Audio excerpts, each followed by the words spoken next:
Olá, estamos começando mais um podcast na Sacada, gravando em Londrina, Paraná. E hoje com mais uma convidada especial também, vamos falar de visagismo. Mas antes, quero convidar você a curtir o nosso canal, a se inscrever para que vocês possam receber aí sempre todas as novidades. Combinado?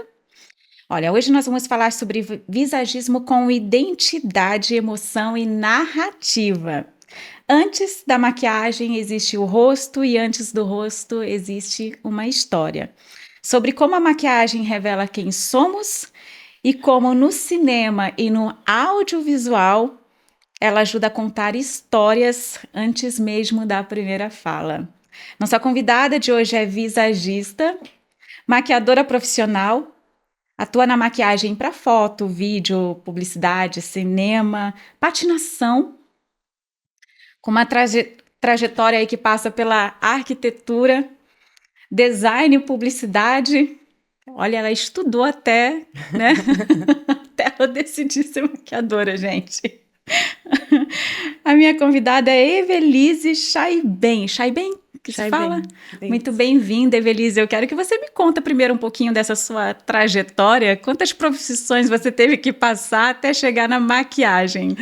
Tati, eu que agradeço estar aqui, né? Obrigada pelo convite. Bom, eu não sabia o que eu queria, fui estudando, né? Até gaguejei aqui na hora de falar. Eu falei, gente, deixa eu ver se são todas essas profissões aqui mesmo. A minha primeira faculdade foi arquitetura. Aí depois me especializei em projeto, daí eu fiz marketing de moda, daí eu fui fazer faculdade de gestão de eventos. Nossa, faltou aqui na minha lista. Então. Porque, né? Aí eu comecei a trabalhar com publicidade. Daí eu consegui trabalho numa agência que a gente trabalhava só com marketing de varejo. Daí eu fui fazer moda e comunicação. E daí eu virei mãe. Eu larguei tudo. Só que eu queria continuar trabalhando na área da publicidade. E sempre aqui em Londrina? Sempre aqui em Londrina. Tá. Estudei em São Paulo também, mas nunca cheguei a atuar lá. E daí eu falei assim, mãe e publicitária não dá certo, não dá tempo. E eu queria ser mãe, né? Queria me dedicar e tal. E aí, lá na agência, a gente contratava maquiador para os editoriais, para as fotos, para catálogo. E era um maquiador diferente, não era um maquiador de salão. Aí eu falei, tá aí. Acho que eu vou fazer do hobby profissão. Vou virar maquiadora para continuar trabalhando com publicidade. Para prestar serviço para a agência e não sair do meio que eu gostava, né? Entendi. E aí, realmente, fiz o curso em São Paulo, fiz curso, olhava a revista, tinha um maquiador lá, ia atrás dele para poder fazer maquiagem com ele, fiz curso com vários profissionais da publicidade, maquiadores que atendiam publicidade, editorial de Vogue, capa de revista e tal. E daí apareceu o cinema na minha vida. Aí que a coisa pegou outro rumo, assim. Então você não precisou mudar inicialmente de rota, você acrescentou dentro do que você já trabalhava, né, uma profissão. Não teve esse susto de que, vou sair daqui para fazer isso. Acho que não. Se teve, não percebi. Hoje, atualmente, você atua mais em que área?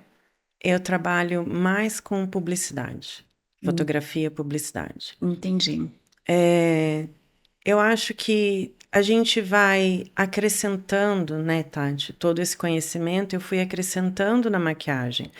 Porque eu maquio desde os meus 13 anos. Mas eu nunca levei a maquiagem como profissão, sonho de profissão. O que você vai ser quando crescer? Maquiadora, né? Não era uma coisa que lá atrás as pessoas enxergavam assim como uma profissão de sucesso, que hoje é. Exatamente. A área da estética hoje cresceu muito, mas não era isso. A gente não falava, vai ser maquiadora, vai fazer unha, né? Infelizmente, isso a gente está falando aí, né, Tati, de 30 anos atrás, Sim. né? A profissão do cabeleireiro, de manicure, não era valorizada. Sim. Socialmente, profissionalmente, financeiramente, né? Quem abria um salão era quem não tinha tido oportunidade na vida. Exatamente. Né? E, de repente, isso também mudou.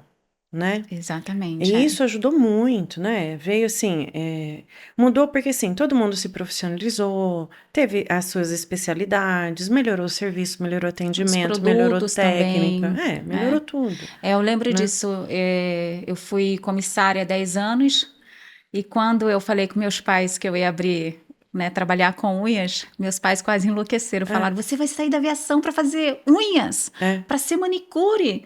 é, E mal sabem as pessoas que eu ganhei muito mais financeiramente, o meu network aumentou muito mais fazendo unhas. Olha que loucura. De mas uma profissão glamurosa, né? é. É claro que ganhava dinheiro na aviação, conhecia o mundo, né? Era outra coisa, mas financeiramente, o mercado das unhas foi que me abriram muitas portas. É. Olha que loucura isso. Mas isso é Né? uma realidade, né? O mercado estético e tal. Então, assim, eu jamais imaginar que eu ia virar maquiadora. Então, quando eu virei maquiadora, eu consegui agregar todo esse conhecimento, né? Isso que eu ia perguntar para você. Com todas essas suas profissões, você consegue ter um olhar, né, ajuda com a maquiagem, a arquitetura, o design, a linguagem? Tudo, né? Eu sou apaixonada por maquiagem, né? Pelo poder que a maquiagem tem, não só de embelezamento, mas de comunicação, por causa de todos esses outros conhecimentos, né? Então para ser um maquiador eu preciso estudar tudo isso? Não, né? Eu tive a sorte de conseguir agregar todo esse conhecimento na maquiagem da publicidade, porque é um discurso que eu já sabia, né? Eu já vinha de agência quando eu virei maquiadora. Então, é um discurso que você consegue agregar, você consegue contribuir, porque eu já tive atrás das câmeras, né? Uhum. Eu já tive atrás ali com um arte finalista, editando catálogo, então você já sabe o que precisa num trabalho desse, Quando a né? gente fala de visagismo, né, para que as pessoas possam entender, existe a maquiadora que não faz o curso de visagismo? Essa é a minha primeira pergunta. E se na maquiagem o visagismo também está ligado a muito emocional ou somente a traços? Tati, como que eu vou te explicar? Porque assim, quando a cliente chega no salão para ir para uma festa, ela quer ser bonita, Aham. né? Eu não tenho tempo de pensar assim, mas esse vestido não está adequado para o seu temperamento. E se a gente mudasse a cor do seu vestido para ficar mais adequada com o seu Você fica um pouco temperamento? refém quando é. E outra pessoa só quer ser bonita, Uhum. né? Ela fala assim, tipo, o que que você quer? Eu quero ficar bonita, Aham. né? Ela, assim, o que eu consigo com o visagismo é fazer uma leitura, assim, qual a imagem que ela quer passar, Tá. né? A pessoa chega com a referência da Angelina Jolie, né? São traços completamente diferentes, Aham. mas você entende o que ela quer passar naquela hora. Isso ajuda, né? Tá. Você finalizar de construir a imagem que ela já montou dela mesma, né? Com o vestido que ela escolheu, com o tecido, com a cor, o acessório. Então você faz essa leitura e consegue compor. Mas aí eu não levo em consideração o temperamento, que é o que geralmente o visagista faz. Mas já aconteceu da pessoa aí com tudo errado, a cor do vestido errado, e aí dá tudo ruim, você fala, meu Deus, o que eu vou fazer agora? Senhor amado. Já aconteceu. Você fala assim, Já, meu Deus, vamos trocar esse vestido. porque assim, tem muito a ver com a personalidade da pessoa. Tem gente que aguenta o look, né? Que Uhum. sustenta uma extravagância. Mas tem gente que não, né? E assim, o básico tem coisa muito distinta do básico. Aí assusta e você fala, bom, o que que eu vou fazer agora, né? Mas aí a gente adequa, se a cliente não tem bom senso estético, ou às vezes até não tem conhecimento de si mesma, com o visagismo a gente ajuda, entendeu? Tá. Com a arquitetura, com o senso estético da arquitetura, a gente ajuda, né? E no que as pessoas erram mais? É no modelo da roupa, no estilo que ela às vezes não tem. Não é que ela não tem, não favorece para ela, porque estilo também é muito complicado você falar de estilo que cada um tem o seu, mas não favorece. É o estilo ou é a cor que às vezes que dá mais trabalho na hora de fazer essa make? Eu acho que é o conjunto das cores, né? Porque assim, se ela escolher um vestido azul que não favorece a pele dela, não tem o que fazer. Mas aí ela vai lá e coloca um acessório que não combina com esse azul. Né? E ela traz um batom, ela quer um batom, ela traz uma referência de make que não tá nessa cartela. E isso é o que mais acontece, né? A pessoa trazer um tom de azul e querer um tom de vermelho que não conversa com o acessório, né? Gente, nós temos profissionais tão excelentes, né, para estar ajudando nisso, na cor da roupa, na maquiagem, no cabelo, então vamos utilizar desses profissionais, né? E aí você me disse que você trabalha também com o cinema. A maquiagem do cinema, ela já tem que ser diferente pela questão da qualidade das câmeras também, que melhoraram muito hoje. Mas além da qualidade da maquiagem, você muitas vezes tem que construir um personagem. Não é muitas vezes uma maquiagem que vai deixar ela com um rosto bonito, que vai deixar ela bonita. Tem isso no cinema, não tem? Tati, é assim, como que eu vou dizer? Tem que ter isso no cinema. Nem todo mundo faz, né? Grandes produções, claro, né? Você vai ter profissionais especializados, você tem uma equipe, um conjunto, né? De pessoas para montar toda aquela cena, né? Mas em trabalhos mais simples, com menos estrutura, menos recurso, eu percebo que todo esse conhecimento acumulado colabora muito para essa construção, né? Porque assim, hoje você tem. A maquiagem é a mesma, né? É a mesma base, mesmos produtos, só que numa linha específica com tecnologia adequada para câmera, para lente, para sensibilidade, né? Então, o que muda é a linha de produto, não é nem a qualidade, né? É a linha de produto. Qualidade depende do quanto você quer investir, né? Mas a linha de produto faz diferença para você trabalhar com foto e vídeo. E esse conhecimento adquirido, né, o senso estético, porque eu posso dizer que eu consigo entender de cenário, eu consigo entender de direção de arte, eu consigo entender de figurino, né? Ah, e se eu colocar um cenário na sua mão, você faz? Não, mas eu entendo, né? Entendo de fotografia, porque é a mesma linguagem, são os mesmos elementos estéticos na hora de você compor uma cena, né? Então, o que a maquiagem faz? A maquiagem, nesse contexto, a gente consegue encaixá-la para não ficar uma maquiagem isolada, né?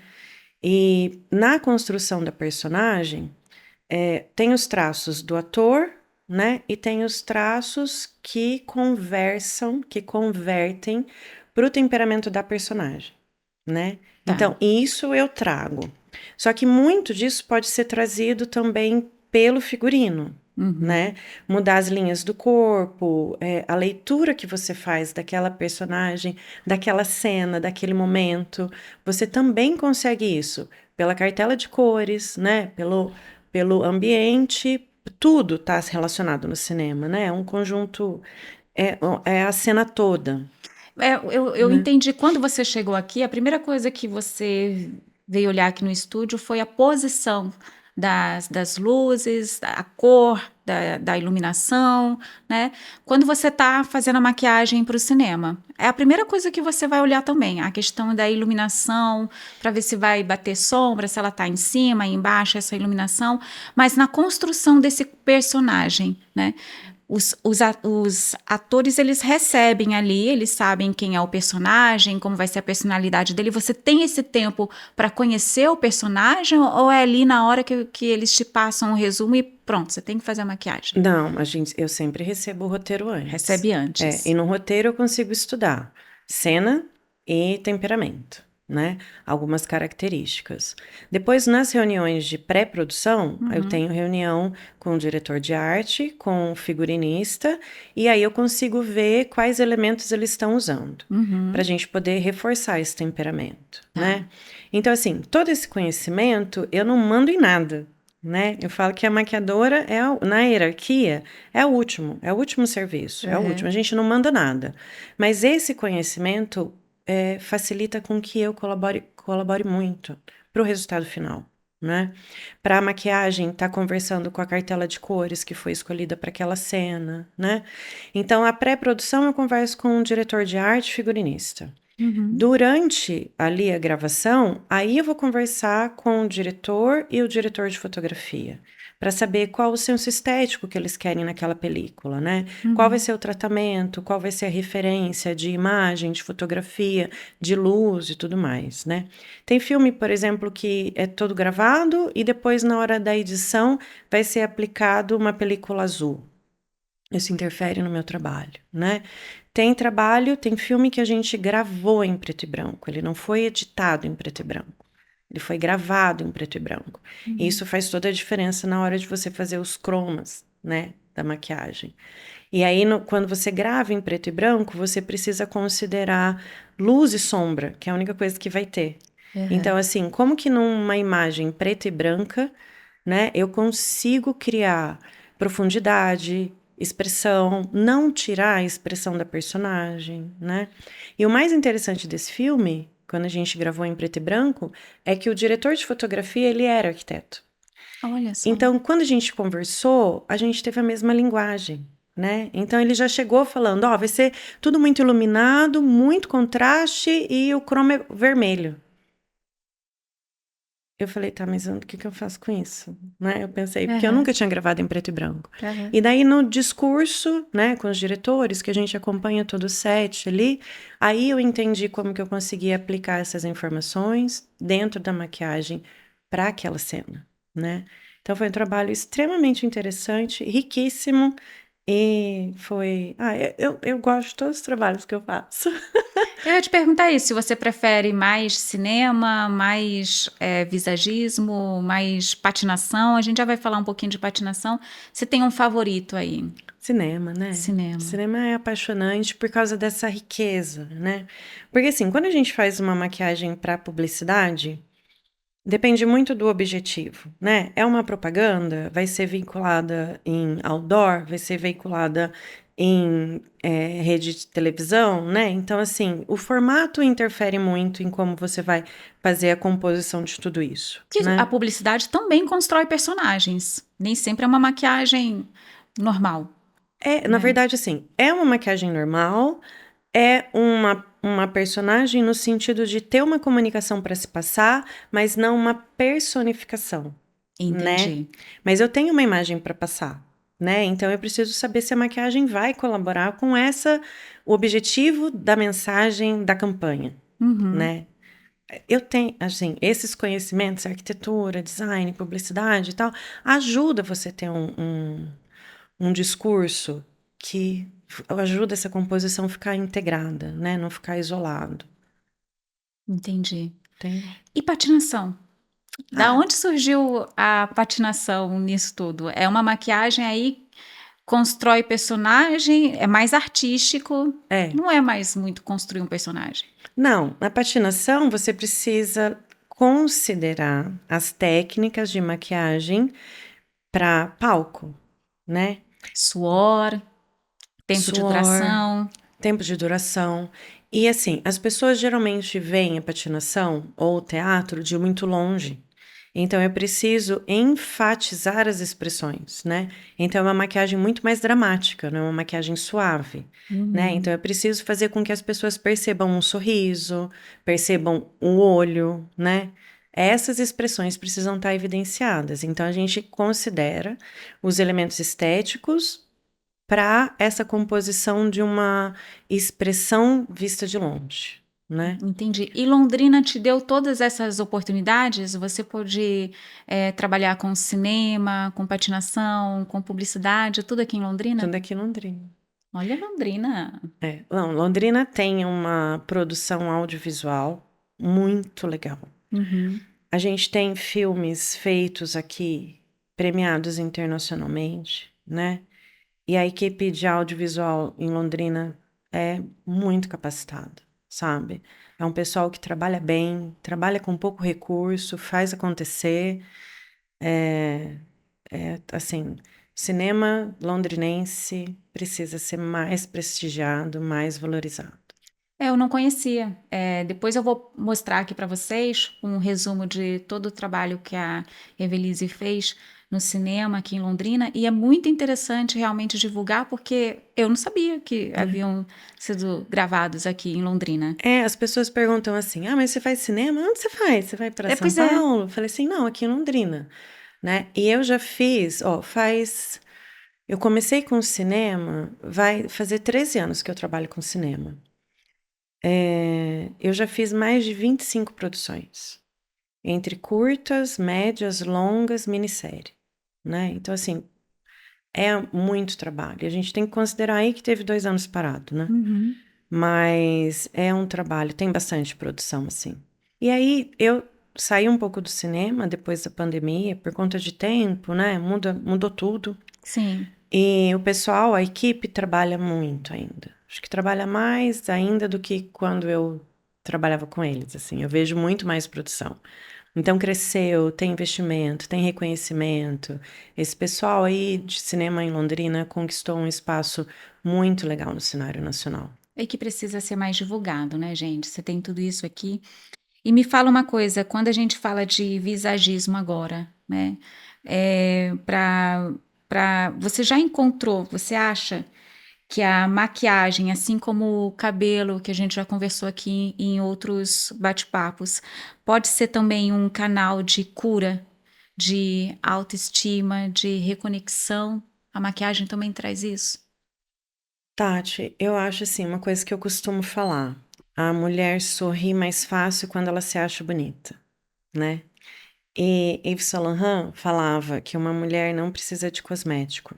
Não, uma mulher apaixonada não precisa de cosmético, mas é mais fácil comprar, Uhum. né? Então, como que eu vou explicar essa questão do visagismo? Você colaborar para a pessoa se ver é muito gratificante, né?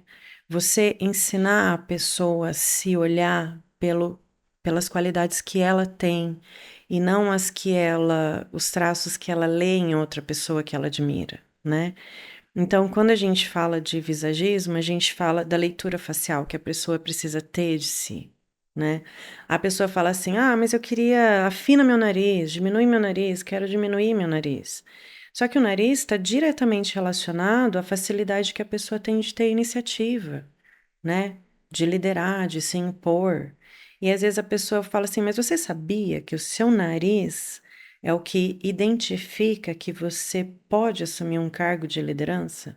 A pessoa se olha de outra forma, né? A pessoa fala assim: ah, os meus olhos são muito pequenos. Aí você fala: você já percebeu que os seus olhos são proporcionais aos traços delicados que o seu rosto tem? E que isso remete à sua personalidade delicada, sutil, discreta? Então, quando a gente ensina a pessoa a se ver, isso colabora Se para que olhar de ela. verdade como ela é. E isso ajuda ela a se aceitar, ela a acolher o que inicialmente incomodava, né? Porque a do outro é mais bonita, né? A grama do outro é sempre mais bonita. A grama do vizinho é sempre mais verde. Então, o visagismo ajuda você ler essa pessoa. E o autoconhecimento traz um auto-amor, né? Você se apaixona por você quando você descobre quem você realmente é, né? E eu acredito que o visagismo colaborou muito para que eu pudesse ter esse discurso com a pessoa e ela não se sentisse tão frustrada com o nariz grande, com o olho pequeno, né? Com a bochecha torta, É porque a mulher é um problema, né? A gente nunca gosta de algo, né? né? Então sempre acha um defeitinho. E falando nisso, tem uma fase, né? A adolescência. As adolescentes te procuram muito para Hum. fazer esse visagismo ou a procura é para automaquiar isso que ela não gosta hoje? Porque adolescente é um problema, né? Não, as meninas mais novas, Tati, elas ainda não têm essa necessidade de autoconhecimento. O Uhum. importante é ser aceito. O importante é você usar o que as pessoas usam para você ser aceito, né? A adolescência é uma fase muito sensível porque você precisa ensinar a criança, né, que ela precisa se acolher e não ser acolhida por outros, Uhum. né?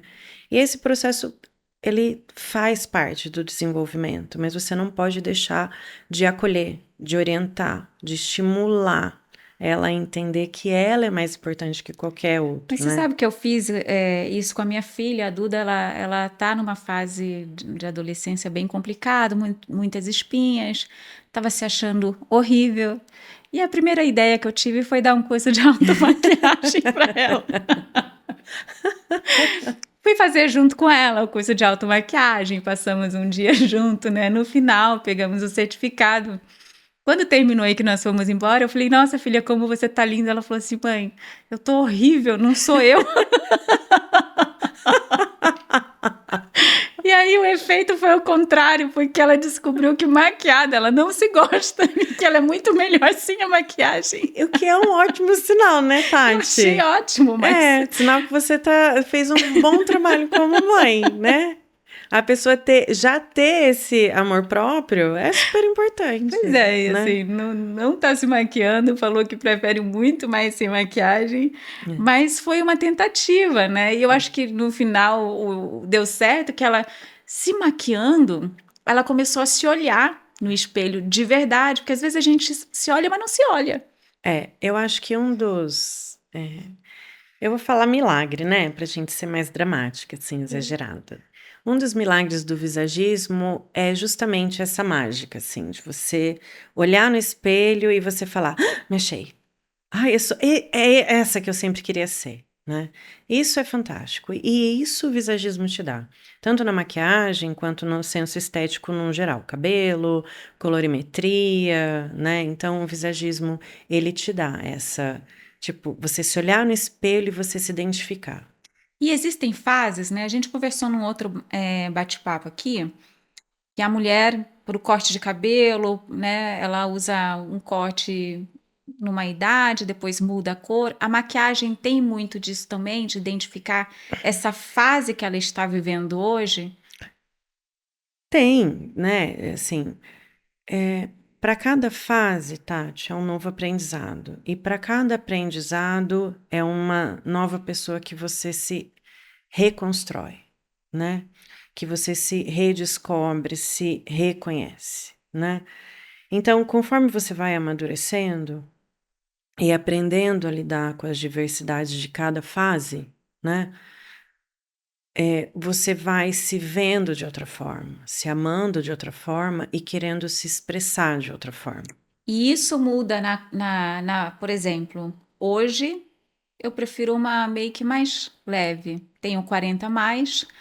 Acho que mais jovem era o contrário. Isso acontece muito. Você mais jovem, você tá ali com a pele Ai, perfeita e você gente, não. acaba usando muito mais ou não? É. Tem isso? Tem, mas assim, você falou de você, eu lembrei de mim. Eu, mais nova, pelo amor de Deus. Cada maquiagem, ai, que vergonha.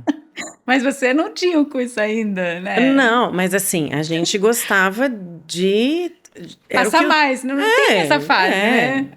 Nossa. E que seria o contrário, talvez agora 40 a mais que eu precisaria de, né? Um pouco mais, eu falo, não quero menos. Mas ó, Tati, Isso tá ligado à segurança, ou não? O que será? Não, porque assim, hoje, mesmo as meninas mais novas, eu percebo que elas querem uma maquiagem mais limpa, né? Tá. Só que a gente tem que considerar o contexto que a gente vive estético, né? O contexto estético que a gente vive. A gente saiu da década de 80, Foi. né, gata? Que era tudo over, que era tudo um excesso, e a gente não tinha nem Sim. vergonha daquele excesso, né? Aí, graças a Deus, eu falo assim, que a gente parou numa estética dos anos 90. Amadureceu, né? Deu uma lapidada, atualizou. Hoje, a maquiagem contemporânea, eu acho que ela segue um pouco da década de 90, porque década de 90 a gente chegou com aquele minimalismo total, né? Aquela boca de corretivo, não era nem tom de boca, era tom de pele, né? Então, era aquela maquiagem nada. E eu acho que isso ajudou a gente construir a maquiagem contemporânea, que ela é clássica, ela é fresh, né? E tem também a questão todos os procedimentos estéticos disponíveis, a mulher ela quer ser bonita, ela não quer ficar. Antes, quando a gente não tinha um monte de recurso, o nosso recurso era maquiagem, né? Sim. Hoje você já tem, então você não quer mudar. Eu já tô bonita, eu não preciso de uma superprodução, né?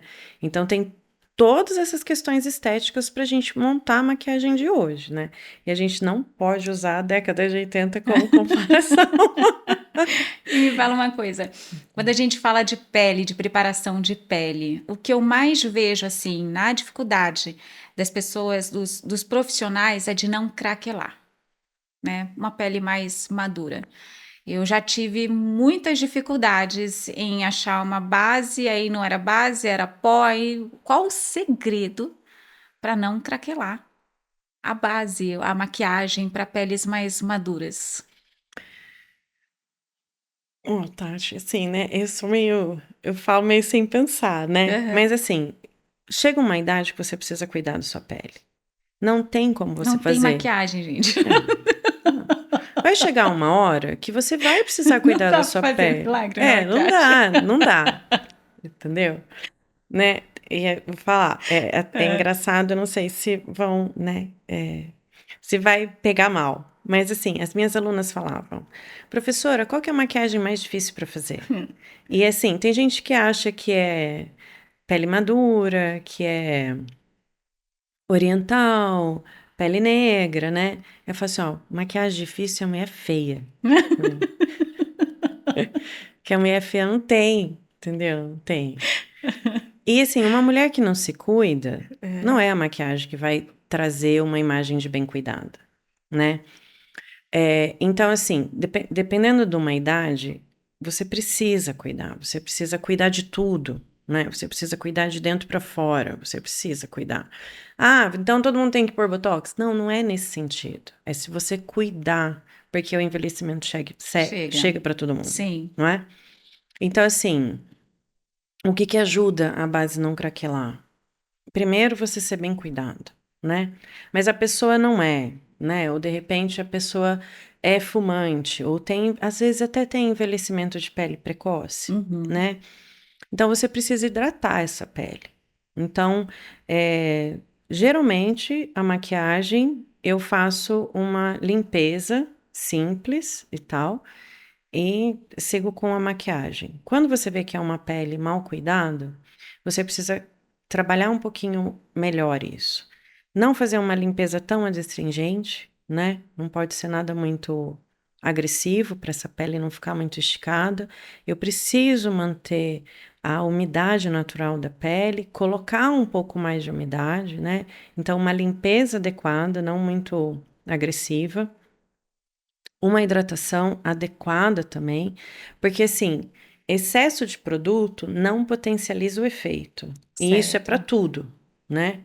Então, assim, eu não preciso pôr muito hidratante, eu preciso pôr um hidratante adequado para pele ressecada, com pele pouco hidratada. Não é excesso de produto, não é pegar um produto que eu uso para uma pele jovem e Uhum. socar produto na pele da cliente. Não. É eu ter na minha maleta um extra-emoliente, um hidratante adequado para peles mais secas, né? E voltando nessa regra, excesso de produto não potencializa o efeito.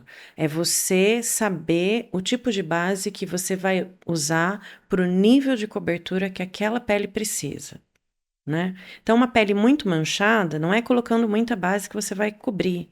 É você colocando uma base com um nível de cobertura adequado, Uhum. né? E excesso de produto não potencializa o efeito. Então, se você tem um nível de cobertura adequado, você vai ter uma pele fina. Se a pele tá grossa, provavelmente você precisou colocar muito produto. Consequentemente, o nível de cobertura não estava adequado para aquela pele. E por isso algumas pessoas não gostam da maquiagem, porque sente esse peso, muita coisa no rosto, Tati, né? é o que eu mais escuto. As pessoas sentam na minha cadeira, ela fala: "Ai, eu não quero a base, eu não quero uma base pesada, eu não quero uma base pesada, eu não quero uma base pesada".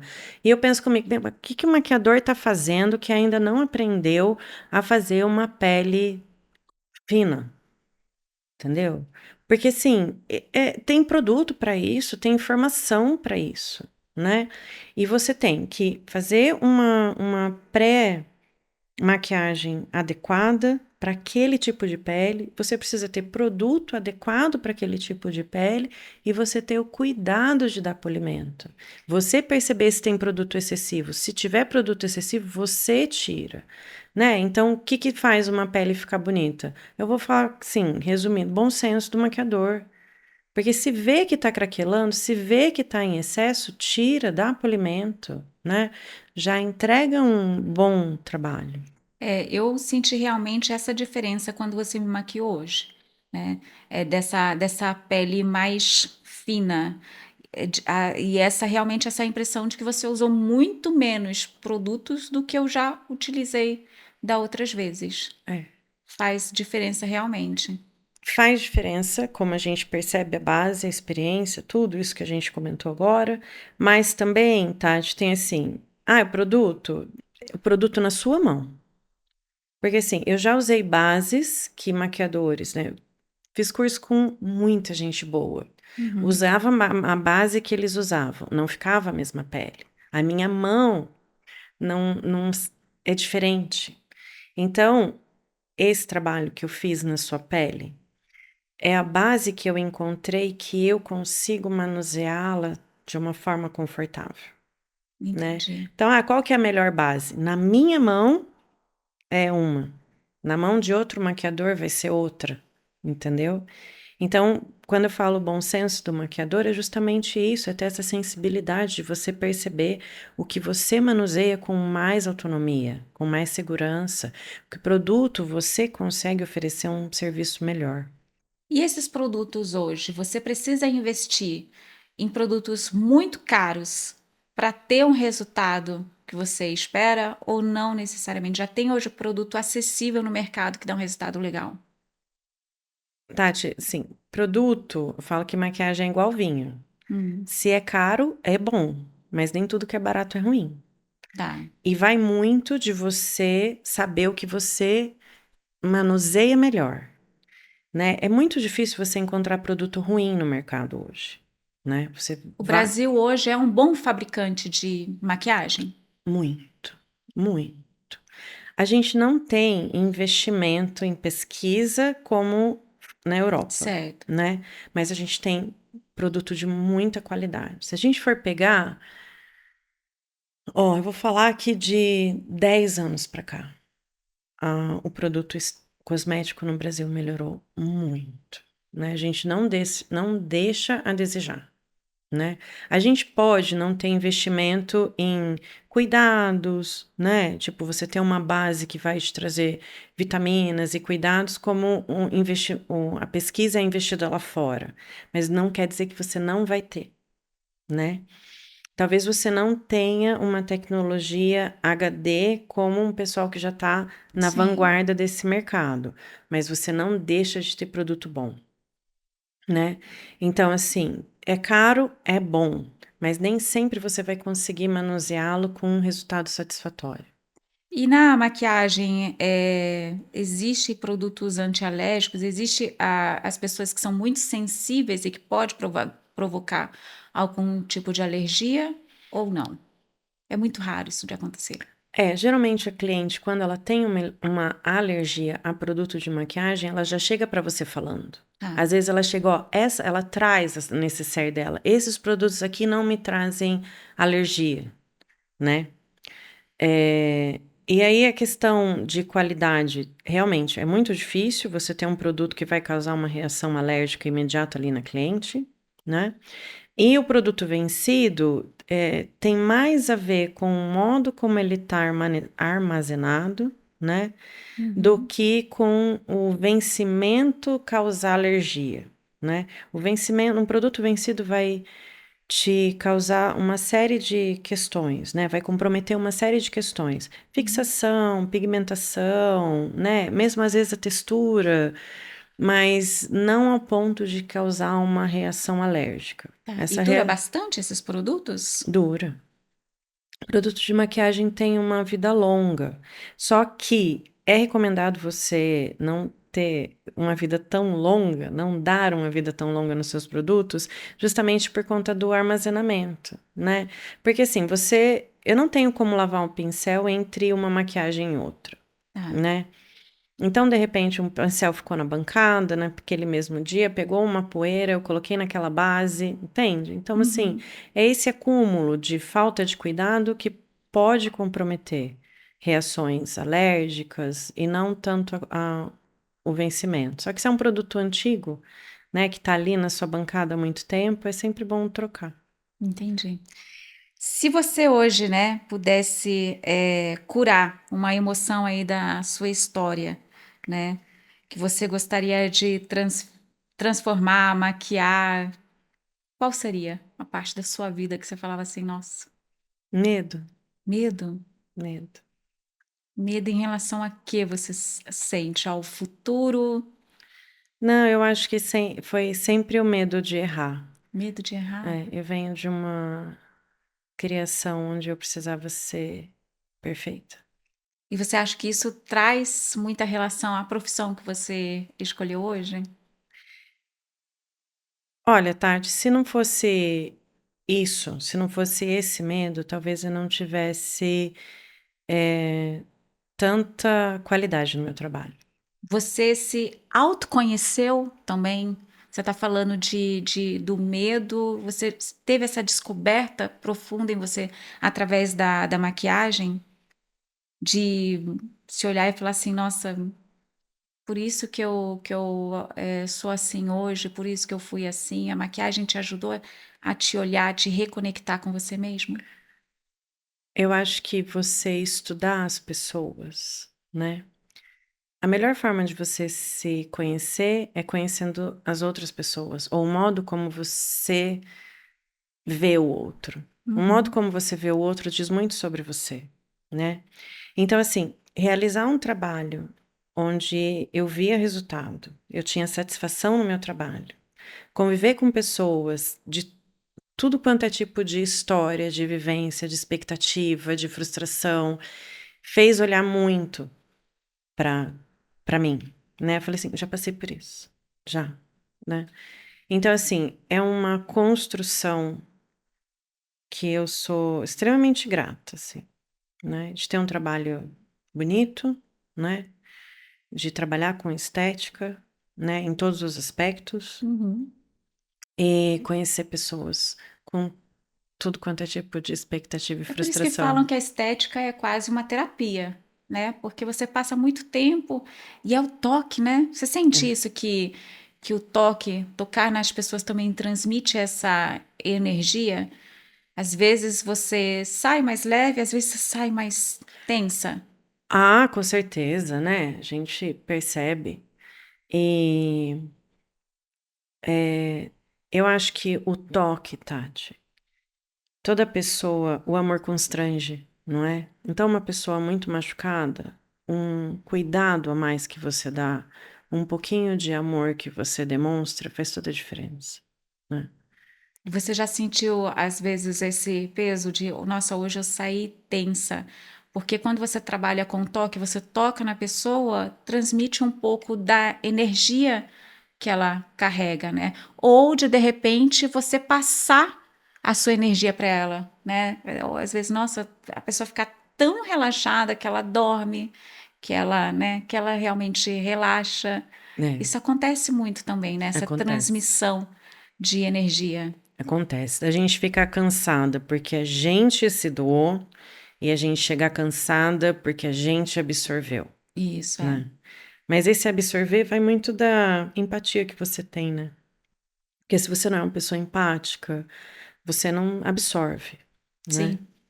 É, eu Mas, falava muito isso na aviação, né? Eram muitos passageiros para não levar para o lado pessoal que aquela pessoa está passando ou como é, ela te tratou, né? exatamente. Porque senão você não vive. É. E você está estudando mais o que hoje? Hoje eu estudo psicanálise. Tá sem nada para fazer, né? Vamos estudar mais um pouquinho. E o que a psicanálise vai te ajudar aí? Por que você resolveu fazer? Me fala, me É que eu conta precisava agora. me tratar, né?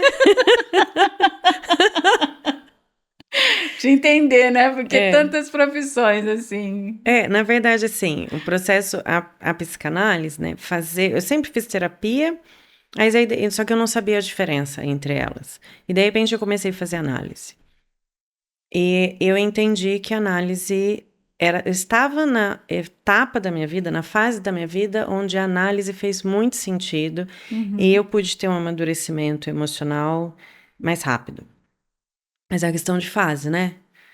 E eu me encontrei ali na análise e me fez muito bem. E como eu estava com muita sede de corrigir as coisinhas erradas, né? De me conhecer, me reconectar, surgiu a oportunidade de fazer o curso. E o meu terapeuta falou assim: faz o curso. Eu falava: não, eu não quero mais estudar. Agora que eu parei num lugar, me deixa quieta aqui, eu não quero mudar de profissão. E ele insistia. Daí eu falei: mas ele falou: vai te ajudar no processo terapêutico. E eu sou muito determinada, né, Tati? Então, a hora que ele falou, eu falei assim: não, então vamos fazer, porque eu preciso sair desse lugar. E aí eu comecei a estudar análise. E comecei a estudar psicanálise e é apaixonante, né? Não tem. Você gosta de trabalhar com mulheres? Você acha diferente trabalhar com mulheres? A mulher, ela é mais complexa, porque ela passa por várias fases. Mulher é muito intensa, né, gente? A gente vive com muita intensidade. Ela é mais intensa, a mulher carrega um peso muito Enorme. maior, né? E a gente precisa se adaptar várias vezes, né? A gente se adapta como filha, a gente se adapta como namorada, a gente se Como adapta mãe. como noiva, a gente se adapta como esposa, a gente se adapta como mãe, a gente se adapta como profissional, de repente eu me adapto como uma nova profissional, daí de repente eu tenho que me adaptar como sogra, eu tenho que me adaptar como avó, né? Porque a gente tem responsabilidade sobre essas vidas, né? Essa responsabilidade é a da mulher. A responsabilidade do afeto, do afago, do acolhimento é da mulher. Então, a gente precisa ter essa complexidade, né? Então, eu acho que a mulher é um campo riquíssimo, né? De conhecimento, de tudo, assim. Resiliência, de adaptação, né? De tudo. Eu gosto muito de trabalhar com mulheres. Eu tenho muita empatia por mulheres, porque, como você mesmo disse, é muito árduo, né? Muito do que a gente passa, principalmente depois que nós somos mães, esposas, divorciadas, mães solos, então é uma carga muito pesada, realmente, né? E com toda a minha história também, eu faço muita questão de dividir isso, de trazer histórias e ser a voz de muitas mulheres e dividir essas experiências. Né? Tati, só que assim, ainda existe um preconceito, uma Muito. resistência, porque a mulher ainda compete entre si, né? Elas não entenderam que elas são o seu melhor apoio, né? Exatamente. O melhor apoio que você pode ter, como que você vai aprender um caminho? Com quem já passou por ele. Exatamente. Entendeu? Então, assim, você não vai conseguir um apoio emocional que você precisa do homem, por mais companheiro, por mais incrível que ele seja para você, né? Só vai entender, só vai te ajudar a seguir um caminho quem passou por ele. Então, as mulheres precisam entender que a experiência vai te ajudar, a experiência de outras mulheres vem para te ajudar, né? E não para competir com você. A gente vê muitas mulheres julgando mais as outras, né? E falta realmente essa empatia, né? Falta essa empatia, gente. A gente precisa realmente dessa união. É muito difícil você ver homem falar mal de homem, mas mulher é o tempo todo julgando. E a gente precisa realmente parar de fazer isso, gente, porque é pesado. E assim, pesado. um homem não vai entender o que é uma maternidade. Por mais paizão que seja, por mais que seja seu companheiro na hora de criar os filhos, por mais que ele participe intensamente da maternidade, nunca vai ser viver a maternidade. E não vai mudar tanto de profissão. né? Exatamente. Ele é pai, ele continua com a mesma profissão. Exatamente. A gente faz 10 para poder ir adaptando a nossa vida à realidade, a cada realidade, porque cada fase de um filho é uma fase, né? A gente está falando aqui de filhos quando é bebê, que você de repente precisa trabalhar em casa e que aí depois cresce, né? E aí você vai se adaptando e vai se formando, né? E assim, é a mulher que tem que administrar né, quando se corta o cordão umbilical. Esse cortar o cordão umbilical nunca acontece no homem, é sempre na mulher, né? Onde a criança se sentiu acolhida é na mulher, não no homem. Por isso que a gente sempre vai carregar a responsabilidade emocional dos filhos, né? Consequentemente, do marido, do companheiro. Porque é na mulher que está vinculado o afeto. É isso. Por isso que aqui no podcast a gente está sempre conversando com muitas mulheres para que a gente possa ter essa empatia uma com as outras, né? Trazer experiências, trazer força e inspiração, né? Tá aqui uma mulher que fez várias faculdades, não vai parar. Tem livro aí pela frente? Gostaria, mas... Calma aí que tem que juntar tudo agora. Eu acho que se juntar tudo isso aí dá um belo de um livro, Não, hein? assim, ó, eu comecei mestrado, quero terminar meu mestrado em comunicação. Os professores da arquitetura vivem falando assim, vai fazer o doutorado com a gente. Então, assim, existe também um gostinho de querer voltar para a arquitetura e fazer o doutorado em arquitetura, né? Então, assim, eu acho que conhecimento... Quanto mais você estuda, mais você percebe que precisa estudar. Quanto mais você sabe, mais você percebe que não sabe nada, né? E assim, eu gosto de estudar, gosto, então acho que eu não paro, não. Tem mais curso aí para fazer? Ai, de repente, sei lá. Com certeza vem um livro, gente. Eu espero que venha livro. Olha, nós vamos fazer um bate-volta agora, tá? Eu preciso que você fale a primeira palavra que vira a sua cabeça. Ai, gente, isso é um risco, tá bom? Tati. Vamos começar aqui com um bate-volta. Eu não suporto... Nossa, essa seria boa lá atrás, hein? Vou te perguntar. Mas vamos lá. Eu não suporto, mas finjo educação às vezes. Burrice. Eu adoro. Sair para comer. Uma coisa que me tira do sério em 5 segundos.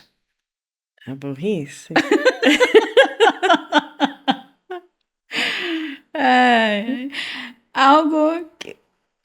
Algo que eu já fiz e hoje penso, por que eu fiz isso? Vamos manter na maquiagem, né? Batom marrom, rímel azul, delineador branco. Vamos manter melhor, né? Meu maior luxo hoje é... ter tempo. Algo que eu não abro mão de jeito nenhum. Eita. De mim mesma. Um defeito meu que dá trabalho. Tem que ser... Eu acho que um defeito que dá trabalho é justamente o perfeccionismo. Uma qualidade minha que me salva. Inteligência. Se eu não fosse maquiadora, provavelmente eu seria... Todo esse currículo aí. É verdade, gente, não falta. Não, eu acho falta que opção. De tudo que eu aprendi, assim, se eu não fosse maquiadora, eu estaria trabalhando com produção. Produção de set, produção de evento, produção de desfile, faculdade. produção. Uma faculdade. Uma palavra que me define hoje. Feliz, né? Feliz. É isso, gente. Essa é Evelise Chaiben. Chaiben é árabe. Árabe. Eu pronunciei certo? Não. Assim, Chaiben. Mas como que se pronuncia? A gente em casa fala Chaiben. Chaiben. Evelise Chaiben, sem filtro, né? Nada. Verdadeira, sincerona. E é assim que tem que ser. Né? Muito obrigada. Eu acho mais fácil ser assim. É isso. Muito obrigada pela sua participação. Eu que agradeço, Tati. Trocar toda essa sua experiência, né, de tantas faculdades, de maquiagem. Eu que agradeço a oportunidade de estar aqui. Parabéns pelo seu trabalho, né, de construir mulheres, reconstruir mulheres E que você sempre tenha grandes oportunidades na sua vida para continuar esse trabalho, essa missão. Para nós. Amém. Gente, até o próximo. Um beijo para vocês.